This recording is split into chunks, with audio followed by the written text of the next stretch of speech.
ಅಂದ್ರೆ ಎಲ್ಲರಿಗೂ ನಮಸ್ಕಾರ.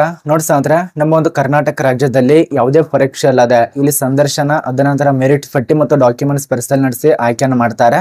ಇಲ್ಲಿ ಕ್ಲರ್ಕ್ ಹುದ್ದೆಗೆ ಸಂಬಂಧಪಟ್ಟಂತೆ ನೇಮಕಾತಿ ಆಗಿರೋದ ನಮ್ಮ ಒಂದು ಕರ್ನಾಟಕ ರಾಜ್ಯದಲ್ಲಿ ನೋಡಿ ಆಗಲೇ ತಿಳಿಸ್ಕೊಟ್ಟಿರುವಂತೆ ಇಲ್ಲಿ ಡಾಕ್ಯುಮೆಂಟ್ಸ್ ಪರಿಶೀಲನೆ ನಡೆಸಿ ಆಯ್ಕೆ ಮಾಡ್ತಾರಲ್ಲ, ಇದೇ ಒಂದು ವಿಡಿಯೋ ಮುಂದ್ಗಡೆ ತಿಳಿಸ್ಕೊಡ್ತಾನೆ ಏನೆಲ್ಲ ಡಾಕ್ಯುಮೆಂಟ್ಸ್ ಬೇಕಂತೇಳಿ ಮತ್ತು ಮೆರಿಟ್ ಮೇಲೆ ಆಯ್ಕೆ ಮಾಡೋದ್ರಿಂದ ಎಷ್ಟು ಅಂಕಗಳಿರಬೇಕು, ಎಷ್ಟು ಪರ್ಸೆಂಟೇಜ್ ಇರಬೇಕು, ಏನೆಲ್ಲ ವಿದ್ಯಾರ್ಹತೆ ಆಗಿರ್ಬೇಕು ಅದನ್ನು ಕೂಡ ತಿಳಿಸ್ಕೊಡ್ತಾನೆ. ಇನ್ನೊಂದು ಆಫ್ಲೈನ್ ಅಲ್ಲಿ ಅರ್ಜಿ ಸಲ್ಲಿಸೋದ್ರಿಂದ ಅರ್ಜಿ ಸಲ್ಲಿಸುವಂತ ವಿಧಾನದ ಬಗ್ಗೆ ಹೇಗಿರತ್ತೆ ಅದನ್ನು ಕೂಡ ತಿಳಿಸ್ಕೊಡ್ತೇವೆ. ಅದ ನಂತರ ಇದಕ್ಕೆ ನಮ್ಮ ಒಂದು ಕರ್ನಾಟಕ ರಾಜ್ಯದ ಮಹಿಳೆಯರು ಪುರುಷರು ಇಬ್ರು ಅರ್ಜಿ ಸಲ್ಲಿಸಬಹುದು. ಇದು ನಿಮಗೆ ಕನ್ಫರ್ಮ್ ಆಗಿ ಅರ್ಥ ಆಯ್ತು. ಮತ್ತೆ ಈ ಒಂದು ನೋಟಿಸ್ ರಿಲೀಸ್ ಮಾಡಿದಂತ ದಿನಾಂಕ 28ನೇ ತಾರೀಕು 28/7/2025 ನೋಟಿಸ್ ರಿಲೀಸ್ ಮಾಡಿದ್ದಾರೆ. ಸಂಪೂರ್ಣವಾಗಿ ಸೆಂಟ್ರಲ್ ಗೌರ್ಮೆಂಟ್ ದಿಂದ PSCT ನೇಮಕಾತಿ ಆಗಿರತ್ತೆ. PSCT ಲಿಮಿಟೆಡ್ ದಿಂದ ನೇಮಕಾತಿ ರಿಲೀಸ್ ಮಾಡಿದ್ದಾರೆ. ಈ ಒಂದು ಸಂಸ್ಥೆಗೆ ಅಪ್ಲಿಕೇಶನ್ ಹಾಕಬೇಕಾಗತ್ತೆ. ಇದ್ರ ಬಗ್ಗೆ ನಾನು ತಿಳಿಸ್ಕೊಟ್ಟಿದ್ದೇನೆ A to Z ವರೆಗೆ. ಸುಮಾರು ಒಂದು 2-3 ತಿಂಗಳಾಯ್ತು ಈ ಒಂದು ಇಲಾಖೆ ಬಗ್ಗೆ ನೋಟಿಸ್ ಆಗಿ. ಈಗ ಮತ್ತೆ ನೋಟಿಸ್ ರಿಲೀಸ್ ಮಾಡಿದ್ದಾರೆ. ಪ್ರತಿಯೊಂದು ಮಾಹಿತಿ ಇರತ್ತೆ. ವಿಡಿಯೋ ಕೊನೆತನಕ ನೋಡಿ, ಸಂಪೂರ್ಣ ಮಾಹಿತಿ ಪಡ್ಕೋತೀರಾ. ಅರ್ಧ ನೋಡಿದ್ರೆ ಸ್ವಲ್ಪ ಮಾಹಿತಿ ಅರ್ಥ ಆಗಲ್ಲ, ಆದಷ್ಟು ಕೊನೆತನಕ ನೋಡಿದ್ರೆ ಸಂಪೂರ್ಣ ಮಾಹಿತಿ ತಿಳ್ಕೊತೀರಾ, ಮಾಹಿತಿ ಕೂಡ ಪಡ್ಕೋತೀರಾ. ಆದ ಕಾರಣಕ್ಕಾಗಿ ಕೊನೆತನಕ ನೋಡಿ ಅಂತ ಹೇಳ್ತಾ ಇರೋದು. ಬನ್ನಿ ಸ್ನೇಹಿತರೆ, ಒಂದೊಂದು ತಿಳಿಸ್ಕೊಡ್ತೇವೆ. ಅದಕ್ಕಿಂತ ಮುಂಚಿತವಾಗಿ ಚಿಕ್ಕ ರಿಕ್ವೆಸ್ಟ್, ಯಾರು ಹೊಸ ನೋಡಾತಿರಲ್ಲ ಈ ಒಂದು ಚಾನಲ್ಗೆ ಸಬ್ಸ್ಕ್ರೈಬ್ ಮಾಡ್ಕೊಳ್ಳಿ. ಬನ್ನಿ ಸ್ನೇಹಿತರೆ, ಎಲ್ಲಿ ಯಾವುದು ಏನು ಅಂತ ಖಾಲಿ ಇದಾವೆ ಸ್ವಲ್ಪ ಪೂರ್ಣ ನೋಡಿ. ಮೊದಲನೇದಾಗಿ ನಮ್ಮ ಒಂದು ಎಲ್ಲೆಲ್ಲಿ ಖಾಲಿ ಇದೆ ಅಂತ ನೋಡಿ ಸ್ಟೇಟ್ ಕೊಟ್ಟಿದ್ದಾರೆ. ಕರ್ನಾಟಕ ರಾಜ್ಯದಲ್ಲಿ ಖಾಲಿ ಇರತ್ತೆ, ತಮಿಳುನಾಡಲ್ಲಿ, ಆಂಧ್ರ ಪ್ರದೇಶ, ತೆಲಂಗಾಣ, ಮಹಾರಾಷ್ಟ್ರ, ಒಡಿಶಾ ಈ ಒಂದು ರಾಜ್ಯದಲ್ಲಿ ಅಪ್ಲಿಕೇಶನ್ ಕರೆದಿದ್ದಾರೆ. ಅದೇ ರೀತಿಯಾಗಿ ಇಲ್ಲಿ ಅರ್ಜಿ ಸಲ್ಲಿಸುವಂತ ವಿದ್ಯಾರ್ಥಿಗಳಿಗೆ ಅಡ್ವರ್ಟೈಸ್ ನಂಬರ್ ನೋಡಿ, ಅಪ್ಲಿಕೇಶನ್ ರಿಲೀಸ್ ಮಾಡಿದಂತ ಅಡ್ವರ್ಟೈಸ್ ನಂಬರು 7/2025 ದಿನಾಂಕ 28/7/2025 ನೋಟಿಸ್ ರಿಲೀಸ್ ಮಾಡಿದ್ದಾರೆ. ರಿಲೀಸ್ ಮಾಡಿದ್ರೆ ಸುಮಾರು 3 ದಿನ ಆಯ್ತು. ಈಗ ಅಪ್ಲಿಕೇಶನ್ ಹಾಕೋದಕ್ಕೆ ಅವಕಾಶ ಕೊಟ್ಟಿದ್ದಾರೆ. ಮತ್ತೆ ಇಲ್ಲಿ ಖಾಲಿರುವಂತ ಪೋಸ್ಟ್ ನೋಡಿ, ಕ್ಲರ್ಕ್ ಹುದ್ದೆಗೆ ಅರ್ಜಿಯನ್ನ ಕರೆದಿರುವಂತದ್ದು. ಇದಕ್ಕೆ ಸಂಬಂಧಪಟ್ಟಂತೆ ಕ್ಲರ್ಕ್ ಅಂದ್ರೆ ಗುಮಾಸ್ತ ಪೋಸ್ಟ್ ಅಂತ ಏನು ಕರೀತಾರಲ್ಲ ಅದೇ ಪೋಸ್ಟ್ ಇರತ್ತೆ. ಈ ಒಂದು ಕ್ಲರ್ಕ್ ಪೋಸ್ಟ್ಗೆ ಅಪ್ಲಿಕೇಶನ್ ಹಾಕಿ. ಮತ್ತೆ ಎಲ್ಲಿ ಯಾವ ಒಂದು ಸಂಸ್ಥೆಯಲ್ಲಿ ಅರ್ಜಿ ಕರೆದಿದ್ದಾರೆ ಅಂದ್ರೆ ಫರ್ಟಿಲೈಸರ್ಸ್ ಅಂಡ್ ಕೆಮಿಕಲ್ಸ್ ಲಿಮಿಟೆಡ್ ದಲ್ಲಿ ಅರ್ಜಿ ಕರೆದಿದ್ದಾರೆ. ಈ ಒಂದು FACT ಲಿಮಿಟೆಡ್ಗೆ ಸಂಬಂಧಪಟ್ಟಂತೆ ಅಪ್ಲಿಕೇಶನ್ ಹಾಕಬೇಕಾಗತ್ತೆ. ಇದರದ್ದು ಸಂಪೂರ್ಣ ಆಗಿರುವಂತ ಮಾಹಿತಿ, ನೋಟಿಫಿಕೇಶನ್, ಅರ್ಜಿ ಸಲ್ಲಿಸುವಂತ ಲಿಂಕು ಮತ್ತು PDF ಫಾರ್ಮ್ ನಮ್ಮ ಒಂದು ಟೆಲಿಗ್ರಾಮ್ ಗ್ರೂಪ್ನಲ್ಲಿ ಕೊಟ್ಟಿದ್ದೇವೆ. ಅಲ್ಲಿ ಹೋಗಿ ನೀವು ಎಲ್ಲ ಒಂದು ವಿದ್ಯಾರ್ಥಿಗಳು ಚೆಕ್ ಮಾಡ್ಕೊಳ್ಳಿ.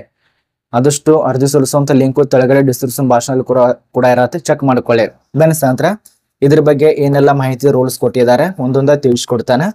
ಮೊದಲನೇದಾಗಿ ಏಜ್ ಲಿಮಿಟ್ ನೋಡಿ ಎಷ್ಟಾಗಿರ್ಬೇಕು. ಅರ್ಜಿ ಸಲ್ಲಿಸುವಂತ ವಿದ್ಯಾರ್ಥಿಗೆ ನಿಮ್ಗೆ ಗೊತ್ತಿರುವಂತೆ ಎಲ್ಲ ಒಂದು ಅಭ್ಯರ್ಥಿಗಳು 18 ವರ್ಷ ಆಗಿರ್ಬೇಕಾಗತ್ತೆ. ಅದನಂತರ ಗರಿಷ್ಠ ವಯೋಮಿತಿ 26 ವರ್ಷ ತನಕ ಕೊಟ್ಟಿದ್ದಾರೆ. ಕೆಲವರಿಗೆ 26 ವರ್ಷ ಇರತ್ತೆ, ಅದೇ ರೀತಿಯಾಗಿ ಕೆಲವರಿಗೆ 30 ವರ್ಷ ತನಕ ಇರತ್ತೆ. ಅದೆಲ್ಲ ನೋಡ್ಕೊಂಡು ನೀವು ಅಪ್ಲಿಕೇಶನ್ ಹಾಕಬೇಕಾಗತ್ತೆ. ಒಂದ್ಸರಿ ನಿಮ್ಮ ವಯೋಮಿತಿ ಲೆಕ್ಕಾಚಾರ ಮಾಡ್ಕೊಳ್ಳಿ. ಮತ್ತು ಸಾಮಾನ್ಯವಾಗಿ ವಯೋಮಿತಿ ಕೂಡ ನಿಮಗೆ ಸಡಿಲಿಕ್ಕೆ ಇರತ್ತೆ OBC ಅಭ್ಯರ್ಥಿಗಳಿಗೆ. ಅದನಂತರ ನೀವೇನಾದ್ರೂ SC ST ಅಭ್ಯರ್ಥಿ ಆಗಿತ್ತಂದ್ರೆ ಸುಮಾರು 5 ವರ್ಷ ತನಕ ಎಕ್ಸ್ಪೀರಿಯನ್ಸ್ ಕೊಟ್ಟಿರ್ತಾರೆ. ಇದೆಲ್ಲಾನೇ ನೋಡ್ಕೋಬೇಕಾಗತ್ತೆ. ನೋಡ್ಕೊಂಡು ಅಪ್ಲಿಕೇಶನ್ ಹಾಕೊಳ್ಳಿ. ಅದ್ರ ಬಳಿಕ ನಿಮ್ಮೊಂದು ವಿದ್ಯಾರ್ಹತೆ ಏನಾಗಿರ್ಬೇಕು ಅದೆಲ್ಲ ಕೊಟ್ಟಿದ್ದಾರೆ ನೋಡಿ. ಅರ್ಜಿ ಸಲ್ಲಿಸುವಂತ ವಿದ್ಯಾರ್ಥಿಗಳಿಗೆ ಪದವಿ ಪಾಸ್ ಆಗಿರಬೇಕು. ಅದು ಕೂಡ ಮಾನ್ಯತೆ ಪಡೆದ ಮಂಡಳಿ ಅಥವಾ ವಿಶ್ವವಿದ್ಯಾಲಯ, ಸೆಂಟ್ರಲ್ ಗೌರ್ಮೆಂಟ್, ಸ್ಟೇಟ್ ಗೌರ್ಮೆಂಟ್ ಯಾವ್ದಾದ್ರು ಯೂನಿವರ್ಸಿಟಿಗಳಿಂದ ಪದವಿ ಪಾಸ್ ಆಗಿರಬೇಕು. ಅದೇ ರೀತಿ ಇನ್ನು ಹೇಳ್ಬೇಕಂದ್ರೆ ವಿದ್ಯಾರ್ಥಿಗಳಿಗೆ ವಯೋಮಿತಿ ಸಡಿಲಿಕ್ಕೆ ಇರತ್ತೆ, ಆಗಲೇ ತಿಳಿಸ್ಕೊಟ್ಟಿರುವಂತೆ. ಆಯ್ಕೆ ಪ್ರಕ್ರಿಯೆಯಲ್ಲಿ ನೇರವಾಗಿ ಮೆರಿಟ್ ಪಟ್ಟಿ, ಡಾಕ್ಯುಮೆಂಟ್ಸ್ ಈ 2 ಪ್ರಕಾರವಾಗಿ ಮಾತ್ರ ಆಯ್ಕೆ ಮಾಡ್ತಾರೆ. ನಿಮಗೆ ಮೆರಿಟ್ ಪಟ್ಟಿ ನಡೆಸ್ತಾರೆ, ಅದರ ನಂತರ ಡಾಕ್ಯುಮೆಂಟ್ಸ್ ಪರಿಶೀಲನೆ ನಡೆಸ್ತಾರೆ. ಇಲ್ಲಿ ನೋಡಿ ಮೆರಿಟ್ ಪಟ್ಟಿಯಲ್ಲಿ ಎಷ್ಟೆಷ್ಟು ಅಂಕ ಇರಬೇಕು. ಕೆಲವು ಜನಕ್ಕೆ ಗೊತ್ತಿರತ್ತೆ, ಕೆಲವು ಜನಕ್ಕೆ ಗೊತ್ತಿರೋದಿಲ್ಲ. ಈಗ ಉದಾಹರಣೆಗೆ ನಿಮಗೆ 90 ಮಾರ್ಕ್ಸ್ ಇದೆ ಅಂತ ಅನ್ಕೊಳ್ಳಿ, ನಿಮ್ದು 90% ಇದೆ. ಈ ಒಂದು 90% ಮತ್ತೊಬ್ಬರು ಅರ್ಜಿ ಸಲ್ಲಿಸ್ತಾರೆ, ಅವ್ರದ್ದು ಕೂಡ 90% ಇದೆ. ಅದ ನಂತರ ಕೆಲವು ಜನ 92% ಇದ್ದವರು ಅರ್ಜಿ ಸಲ್ಲಿಸ್ತಾರೆ. ಇದರಲ್ಲಿ ಯಾರ್ದು ಸೆಲೆಕ್ಟ್ ಮಾಡ್ಬೇಕು ಹೇಳಿ, ನಿಮಗೆ ಗೊತ್ತಾಗತ್ತೆ. ಅಲ್ಲಿ 92 ಇದ್ದವರು ಸೆಲೆಕ್ಟ್ ಮಾಡ್ತಾರೆ. ಅತಿ ಹೆಚ್ಚು ಯಾರ್ದು ಪರ್ಸೆಂಟೇಜ್ ಇರುತ್ತಲ್ಲ ಆ ಒಂದು ವ್ಯಕ್ತಿಗಳನ್ನ ಸೆಲೆಕ್ಟ್ ಮಾಡ್ತಾರೆ. ಪ್ಲಸ್ ನಿಮ್ದೊಂದು ಪರ್ಸೆಂಟೇಜ್ ಕಡಿಮೆ ಇದ್ರು ಕೂಡ 80% ಇದ್ರು ಕೂಡ ನೀವು ಸೆಲೆಕ್ಟ್ ಆಗ್ತೀರಾ. ಇಲ್ಲಿ 90 ಇದ್ರು ಯಾಕೆ ಸೆಲೆಕ್ಟ್ ಮಾಡಿಲ್ಲ ಸರ್, 80 ಇದ್ರು ಹೇಗೆ ಸೆಲೆಕ್ಟ್ ಮಾಡ್ತಾರ ತುಂಬಾ ಜನ ಕೇಳ್ತೀರಾ. ತುಂಬಾ ಈಸಿ ನೋಡಿ, ನಿಮ್ಮ ಅನುಭವ ಮೇಲೆ ಆಯ್ಕೆ ಮಾಡ್ತಾರೆ. ಕೆಲವೊಂದು ಸಾರಿ ನಿಮ್ಮ ಒಂದು ಅನುಭವ ಎಕ್ಸ್ಪೀರಿಯನ್ಸ್ ಗೆ ಸಂಬಂಧಪಟ್ಟಂತೆ ಈ ಒಂದು ನೇಮಕಾತಿ ಕೂಡ ಆಗತ್ತೆ. ಎಕ್ಸ್ಪೀರಿಯನ್ಸ್ ಯಾರಿಗೆ ಜಾಸ್ತಿ ಇರುತ್ತಲ್ಲ, ಪರ್ಸೆಂಟೇಜ್ ಕಡಿಮೆ ಇದ್ರು ಕೂಡ ನಿಮಗೆ ಸೆಲೆಕ್ಟ್ ಮಾಡ್ತಾರೆ. ಇದು ಅರ್ಥ ಆಗ್ತಿದೆ ಅಂತ ಅನ್ಕೋತೀವಿ. ಇದು ನಮಗೆ ಕನ್ಫರ್ಮ್ ಆಗಿ ಅರ್ಥ ಆಯ್ತು. 50% ಇದೆ ಸರ್, ನಮಗೆ ಎಕ್ಸ್ಪೀರಿಯನ್ಸ್ ಸುಮಾರು 5 ರಿಂದ 6 ವರ್ಷ ಇದೆ. ಸೆಲೆಕ್ಟ್ ಆಗ್ಬೋದು. ಇದೊಂದು ಅರ್ಥ ಮಾಡ್ಕೊಳ್ಳಿ. ಸೆಲೆಕ್ಟ್ ಆಗ್ತೀರಾ, ಅತಿ ಹೆಚ್ಚು ಯಾರ್ದು ಎಕ್ಸ್ಪೀರಿಯನ್ಸ್ ಇರತ್ತೆ ಅವ್ರಿಗೆ ಬೇಗ ಆಯ್ಕೆ ಮಾಡ್ತಾರೆ. ಅದು ಎಕ್ಸ್ಪೀರಿಯನ್ಸ್ ಇರಲಿಲ್ಲ ಅಂದ್ರೆ ಜಾಸ್ತಿ ಪರ್ಸೆಂಟೇಜ್ ಅವ್ರಿಗೆ ಆಯ್ಕೆ ಮಾಡ್ತಾರೆ. ಈ ರೀತಿಯಾಗಿ ಇದು ನಿಮಗೆ ಕನ್ಫರ್ಮ್ ಆಗಿ ಸಂಪೂರ್ಣವಾಗಿ ಅರ್ಥ ಆಯಿತು. ಇದಕ್ಕೆ ಆನ್ಲೈನಲ್ಲಿ ಅಪ್ಲಿಕೇಶನ್ ಹಾಕೋದಕ್ಕೆ ಅವಕಾಶ ಕೊಟ್ಟಿಲ್ಲ, ಅವರು ಸಂಪೂರ್ಣವಾಗಿ ಆಫ್ಲೈನಲ್ಲಿ ಕೊಟ್ಟಿದ್ದಾರೆ. ಒಂದು ವಿಷಯ ಹೇಳಬೇಕು, ಈ ಒಂದು ವೆಬ್ಸೈಟ್ ಕಾಣಿಸ್ತಾ ಇದೆಲ್ಲ www.com FACT.co.in ಗೆ ಭೇಟಿ ನೀಡಿಕೊಂಡು ಒಂದು PDF ಫಾರ್ಮ್ ಸಿಗತ್ತೆ. ಅದನ್ನು ಆನ್ಲೈನಲ್ಲಿ ಡೌನ್ಲೋಡ್ ಮಾಡ್ಬೇಕಂತ ಹೇಳಿದ್ದಾರೆ ಅವರು. ಒಂದು PDF ಫಾರ್ಮ್ ಸಿಗುತ್ತೆ, ರಿಜಿಸ್ಟರ್ ಲಿಂಕ್ ಮೇಲೆ ಕ್ಲಿಕ್ ಮಾಡಿಕೊಂಡು ಆನ್ಲೈನಲ್ಲಿ ಅರ್ಜಿ ಸಲ್ಲಿಸುವಂಥ ವಿದ್ಯಾರ್ಥಿಗಳು ಆನ್ಲೈನಲ್ಲಿ ಅಪ್ಲಿಕೇಶನ್ ಹಾಕೊಳ್ಳಿ. ಅದೇ ರೀತಿ ನೀವೇನಾದ್ರೂ ಇಮೇಲ್ ID ದಲ್ಲಿ ಹಾರ್ಡ್ ಕಾಪಿಯನ್ನು ಸಲ್ಲಿಸಬೇಕಂದ್ರೆ ಇಲ್ಲೊಂದು ಫಾರ್ಮೆಟ್ ಇದೆ ನೋಡಿ. ನಾನು ಮೊದಲಿಗೆ ತಿಳಿಸ್ಕೊಟ್ಟಿದ್ದೇನೆ, ಒಂದು ಆನ್ಲೈನ್ ಒಂದು ಆಫ್ಲೈನ್ ಎರಡು ಕೂಡ ತಿಳಿಸ್ಕೊಟ್ಟಿದ್ದೇನೆ.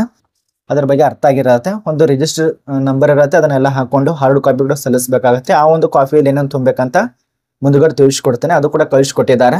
ಮತ್ತೆ ಆ ಒಂದು ವಿಳಾಸಕ್ಕೆ ಕಳಿಸ್ಬೇಕು ಅದು ಕೂಡ ಎಲ್ಲಿ ಕೊಟ್ಟಿದ್ದಾರೆ ನೋಡಿ, ಎಲ್ಲಿ ಕಳಿಸ್ಬೇಕು ಏನು ಅಂತೇಳಿ ಇಲ್ಲಿದೆ ನೋಡಿ. ಸ್ಟೆಪ್ 1 ಸ್ಟೆಪ್ 2 ಆನ್ಲೈನಲ್ಲಿ ಫಾರ್ಮೆಟ್ ಇದೆಲ್ಲ ಅಪ್ಲೋಡ್ ಮಾಡುವಂಥ ಅಪ್ಲಿಕೇಶನ್ ಬಿಫೋರ್ ಕೊಟ್ಟಿದ್ದಾರೆ 4 PM ಆನ್ 7/8/2020. ಇದ್ರ ಮುಂಚಿತವಾಗಿಯೇ ನಾವು ದಯವಿಟ್ಟು ಇದಕ್ಕೆ ಸಂಬಂಧಪಟ್ಟಂತೆ ಸಬ್ಮಿಟ್ ಮಾಡ್ಕೊಳ್ಳಿ. ಅಂದರೆ ಅರ್ಜಿ ಸಲ್ಲಿಸುವಂಥ ಕೊನೆಯ ದಿನಾಂಕ ಆಗಿರತ್ತೆ ಅವರು ಕೊಟ್ಟಿದ್ದಾರೆ. ಅದ ನಂತರ ನಿಮ್ಮ ಒಂದು ಹಾರ್ಡ್ ಕಾಪಿ ಸಲ್ಲಿಸೋದಕ್ಕೆ ಕೊನೆಯ ದಿನಾಂಕ 14/8/2025. ಈ ಒಂದು ವಿಳಾಸ ಇದೆಯಲ್ಲ ಮುಂದ್ಗಡೆ ತಿಳಿಸ್ಕೊಡ್ತಾನೆ. ಆ ಒಂದು ಸ್ಪೀಡ್ ಪೋಸ್ಟ್ ಮೂಲಕವಾಗಿ ನೀವು ದಯವಿಟ್ಟು ಹಾರ್ಡ್ ಕಾಪಿಯನ್ನು ಸಲ್ಲಿಸಿ 14/8/2025 ಮುಂಚಿತವಾಗಿ. ಅರ್ಜಿ ಸಲ್ಲಿಸಲು ಕೊನೆಯ ದಿನಾಂಕ 7/8/2025 ಮತ್ತೆ ನೀವು ಹಾರ್ಡ್ ಕಾಪಿ ಸಲ್ಲಿಸೋದಕ್ಕೆ ಕೊನೆಯ ದಿನಾಂಕ 14/8/2025. ಇದು ನಿಮಗೆ ಸಂಪೂರ್ಣ ಮಾಹಿತಿ ತಿಳಿದಿದೆ ಅಂತ ಅನ್ಕೋತೀವಿ. ಇದಕ್ಕೆ ಸಂಬಂಧಪಟ್ಟಂತೆ ಅಪ್ಲಿಕೇಶನ್ ಫಾರ್ಮೆಟ್ ಇದೆಲ್ಲ ನಮ್ಮ ಒಂದು ಟೆಲಿಗ್ರಾಮ್ ಗ್ರೂಪ್ದಲ್ಲಿ ಸಿಗತ್ತೆ, ಚೆಕ್ ಮಾಡ್ಕೊಳ್ಳಿ. ಅಥವಾ ಈ ಒಂದು ಫ್ಯಾಟ್ ಲಿಮಿಟೆಡ್ಗೆ ಸಂಬಂಧಪಟ್ಟಂತೆ ಸರ್ ನನಗೆ ಅಪ್ಲಿಕೇಶನ್ ಲಿಂಕ್ ಮತ್ತು ಫಾರ್ಮ್ ಕಳಿಸ್ಕೊಡು ಅಂದ್ರೆ ಅದರ ಲಿಂಕನ್ನು ಕಳಿಸ್ಕೊಡ್ತಾನೆ, ನನಗೆ ಇನ್ಸ್ಟಾದಲ್ಲಿ ಕೂಡ ಮೆಸೇಜ್ ಮಾಡಬಹುದು. ಅರ್ಥ ಆಗಿದೆ ಅಂತ ಅನ್ಕೋತೀವಿ. ಇನ್ನೊಂದು ಹೇಳಬೇಕು ವಿದ್ಯಾರ್ಥಿಗಳಿಗೆ, ಒಂದು ಹಾರ್ಡ್ ಕಾಪಿಗೆ ಸಲ್ಲಿಸುವಂತ ಒಂದು ಫಾರ್ಮ್ ಇರುತ್ತೆ, ಅದನ್ನ ಹೇಗೆ ಡೌನ್ಲೋಡ್ ಮಾಡ್ಬೇಕಂತ ತುಂಬಾ ಜನ ಕೇಳ್ತಾರೆ. ನೋಡಿ ವಿದ್ಯಾರ್ಥಿಗಳು ಪ್ರತಿಯೊಬ್ಬರು ಇರೋದ್ರಿಂದ ಕೆಲವು ಜನರಿಗೆ ಅರ್ಜಿ ಸಲ್ಲಿಸುವಂತ ವಿಧಾನದ ಬಗ್ಗೆ ಗೊತ್ತಿರೋದಿಲ್ಲ, ಕೆಲವು ಜನರಿಗೆ ಗೊತ್ತಿರತ್ತೆ. ಇದು ಫಾರ್ಮ್ ಇದೆಯಲ್ಲ, ಈ ಒಂದು ಫಾರ್ಮ್ ನಮ್ಮ ಒಂದು ಟೆಲಿಗ್ರಾಮ್ ಗ್ರೂಪ್ದಲ್ಲಿ ಸಿಗತ್ತೆ, ಚೆಕ್ ಮಾಡ್ಕೊಳ್ಳಿ, ಡೌನ್ಲೋಡ್ ಮಾಡ್ಕೊಳ್ಳಿ. ಇದು ಫಾರ್ಮ್ ನೋಡಿ, ಇದರಲ್ಲಿ ಏನೇನು ತುಂಬಬೇಕಂತ ಸಂಪೂರ್ಣ ತಿಳಿಸ್ಕೊಟ್ಟಿದ್ದಾರೆ. 2 ಪೇಜ್ ಫಾರ್ಮ್ ಇದೆ, ಇದು 2 ಪೇಜ್ ಫಾರ್ಮೆಟ್ ಇದೆ, ಅದನ್ನ ಚೆಕ್ ಮಾಡ್ಕೊಳ್ಳಿ. ಡೇಟ್ ಆಫ್ ಬರ್ತ್ ಹಾಕ್ಬೇಕಾಗತ್ತೆ. ಮೊದಲಿಗೆ ನಿಮ್ಮ ಹೆಸರನ್ನು ಹಾಕೊಳ್ಳಿ, SSLC ಅಂಕಪಟ್ಟಿಯಲ್ಲಿ ಏನಿದೆಲ್ಲ ಅದನ್ನ ಹಾಕೊಳ್ಳಿ. ಜೆಂಡರ್ ಕೇಳಿದ್ದಾರೆ, ರಿಲಿಜನ್ ಕೇಳಿದ್ದಾರೆ, ಕಾಸ್ಟ್ ಕೇಳಿದ್ದಾರೆ, ಕೆಟಗರಿ ಯಾವ್ದು ಬರುತ್ತೆ ಅದನ್ನ ಹಾಕೊಳ್ಳಿ. ಅದನಂತರ BD ಅಭ್ಯರ್ಥಿ ಕೆಟಗರಿ ವೈಸ್ ಕೇಳಿದ್ದಾರೆ, ಅದನ್ನ ಹಾಕೊಳ್ಳಿ.